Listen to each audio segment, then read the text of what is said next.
పురాణాల్లో ఎన్నో అవతారాల్ని మనం చూశాం. రాముడు, కృష్ణుడు ఎన్నో అవతారాలు. రాముడు రావణుణ్ణి చంపాడు, కృష్ణుడు కంసుణ్ణి చంపాడు. అంతెందుకు, సుబ్రహ్మణ్య స్వామి కూడా శూరభద్రుణ్ణి సంహరించాడు. దుష్ట శిక్షణ, శిష్ట రక్షణ అని అంటారు కదా.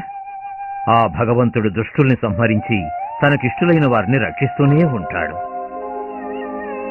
కాని నిజం చెప్పాలంటే ఒకే ఒక అవతారంతో ఈ భూమికి దిగివచ్చిన యేసు ప్రభువు ఎవరినీ సంహరించడానికి రాలేదు. దుష్టుల్ని కూడా తనకు ఇష్టులుగా చేసుకోవడానికే ప్రయత్నించాడు.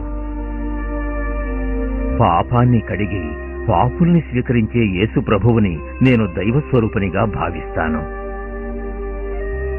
ఆయనే ప్రత్యక్ష దైవం. ఆయన్ని మన రక్షకుడిగా భావిస్తేనే మనం ముక్తిని పొందగలం. ఆయనే మనకి మోక్షాన్ని ప్రసాదించగలడు.